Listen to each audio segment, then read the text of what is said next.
the day began on a very positive note for the West Indies, especially with Kemar Roach and Shinon Gabriel, the way the two bowled with the new ball.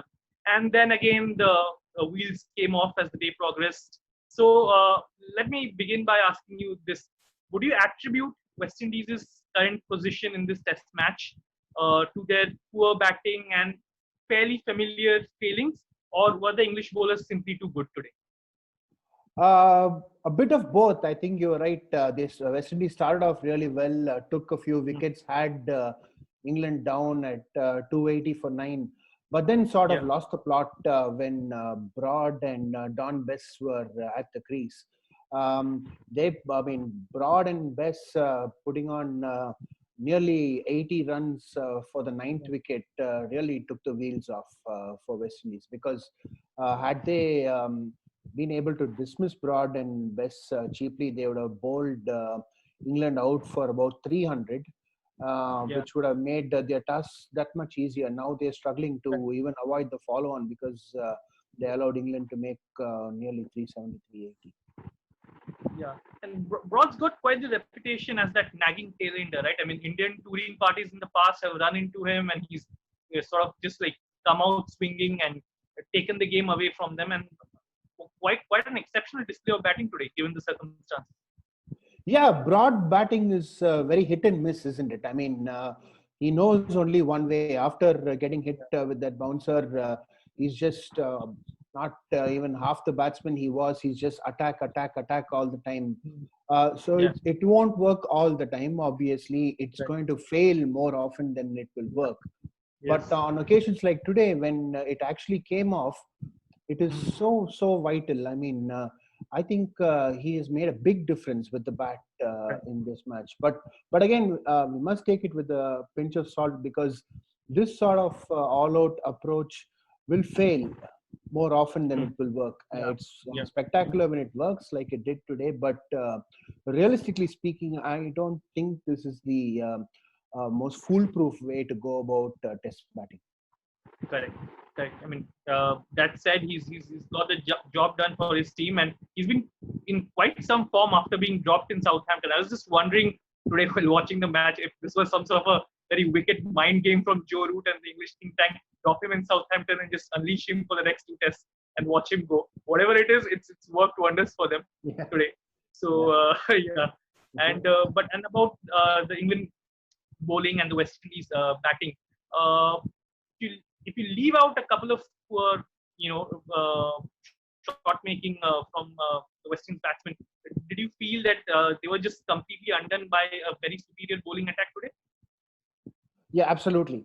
We discussed this at the start of the match also. You have England has Anderson, Broad, Archer, and Vokes. And then you Correct. have Don Bess and Ben Stokes. Yeah. So, I mean, this is an amazing seam bowling lineup. Absolutely. And of course, you have Archer for the strike bowling pace element as well. Yeah. And in English conditions, in home conditions, they can be absolutely devastating. I mean, even two out of these four can be devastating. You got all Correct. four world-class seamers in these conditions is Yeah. going to be really, really tough for West Indies. And we saw it today. I mean, Yeah. they know exactly the right lengths to bowl. They're moving it both ways. I mean, it's bad enough. I mean, tough enough when you have one outswinger and one in-swinger from each bowler. But when you have one bowler doing everything, I mean, and then you have four of them, I mean, this is an Correct. nearly impossible task for the West Indies batsmen. Absolutely, absolutely. Which is like it's a very fair assessment, and even like I wouldn't be too critical of the West Indies batsmen because most of those dismissals and the deliveries that got the batsman out would have got any batsman out on a given day. I mean, especially Anderson's delivery to get Shai Hope out, the way he moved it Oh, yeah. away, from a full length, and would have got any good batsman out, let alone middle order. And Hope, his lean catch notwithstanding, couldn't have done much about it. Even Archer's bouncer to get rid of Campbell and Oh, yeah. Works his delivery to get rid of Blackwood later on. And what did you make of Archer's that short little duel with Dowrich towards the fag end of the day where he just kept bouncing him? Kept bouncing him. Yeah, I mean, Dowrich, let's be honest, he is not the safest option against Yeah. good fast bowling. He's been shown to be quite weak against anything that's quick. Got away with a few Dowrich Correct. today, with a few big shots. Yeah, it came Yes. off, but again, I won't place my bet on him to last for too long. Right. And speaking of fast bowling, another fast bowler who did have a good day in the field was Kemar Roach, who became the ninth West Indies bowler to pick 200 wickets. We were discussing before the start of Test match how Roach has been a fairly underrated performer as far as this team goes. Uh, did you catch a glimpse of him in the first hour? What do you make of his bowling? Yeah, I mean, amazing achievement. Like you said, 200 test wickets, brilliant achievement. Even Michael Holding was in the commentary box when it happened. He Yeah. has 249, and he was Yeah. also full of praise for Roach. One thing that stands out about Roach is his longevity in international cricket. Yeah. Really have to salute him. He's an out and out fast bowler, and for him to play so many years. I mean, I can remember seeing him, even during my college days, and well, that was probably 50 to 60 years ago. So, it really says a lot about Roach's longevity. True, true. But what's really curious here is that it took West Indies bowler 26 years, because last time a West Indies bowler took 200 Test wickets was in '94, Curtly Ambrose. So it's taken a bowler 26 years to get 200 Test wickets. Of course, it speaks a lot about Roach's longevity, but it says a lot about West Indies' bowling reserves as well, doesn't it? In this case, the fast bowling reserves. Yeah, I mean, you're right. It does come down to longevity, and also we have seen a few good Yeah, West Indian fast bowlers in the meantime between Ambrose yeah, and Roach. We had Merv Dillon, Marlon Black, Franklin Rose, Cameron Cuffey, and others, but none of them played enough matches for extended periods right. of time to make a mark. So, yeah, I mean, yeah, great achievement for Roach to have played all these years and consistently have big wickets. Right.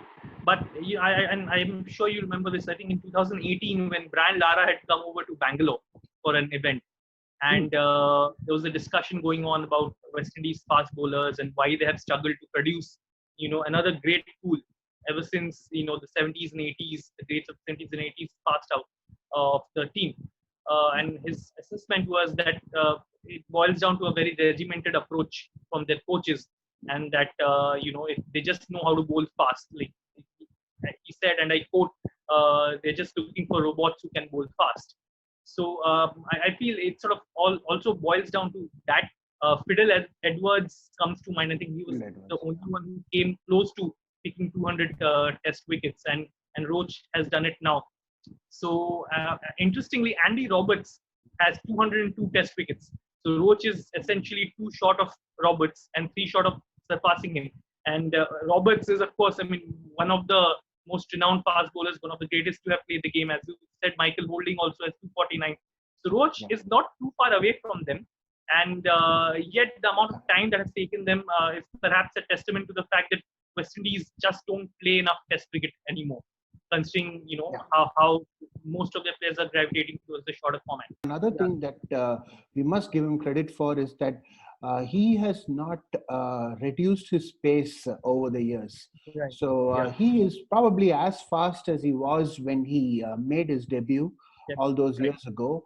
And that says a lot about his fitness Yeah, level and his temperament and so on. Because naturally, when a fast bowler ages, he yeah, tends to sacrifice pace for line and length, but Roach yeah. has stayed an all-to-out fast bowler all the way through. True, true, right. So yeah, coming back to the test match, we have 3 days left. I'm sure the weather at some point will play spoil sport. We have now seen bad light stopping play on both days. So how do you see this test match playing out from here? Because I don't see West Indies winning from this point in time. Do you? No way, no way. West Indies win out of the question. Yeah. One positive they have is the way Holder batted today. Like we Yeah. have been saying for so many days now, he finally Yeah. decided to promote Yes. himself up just by one spot, but fair enough. Yeah. He did. Yeah. He Fair looks enough. good. He looks good. Yeah. I don't think Dowrich is going to last for too Too long. long. He looks That's really dodgy, so I don't yeah. think he's going to last for too long. Um, I think West Indies that ploy might. of yeah, I mean that ploy of persisting with Archer has sort of just like got into Dowrich's brain now. I think he's expecting a short ball every now and then. Yeah, and he's going to throw his wicket away. You can just you get that sense Yeah. in every delivery that he faces. So I'd say maybe West Indies just about avoid the follow on, and then Yeah. really struggle in the second innings, and then get bowled out again. Very similar to what happened in the second test. Very similar. Correct. That's the way I see it. Yeah. Right. True. So let's see. They have 14 wickets to defend the Wisdom Trophy that they have. If they do, then they walk away with the title. If they don't, then well, England will get the trophy. The last time the Wisdom Trophy is called by that name. So let's see the action unfolds on day three. Whether we get any cricket on time, considering the weather forecast doesn't look too promising. Anyways, we will be back same time tomorrow to review the day's play. Thank you so much, Ashwin. Thanks for joining us. Bye.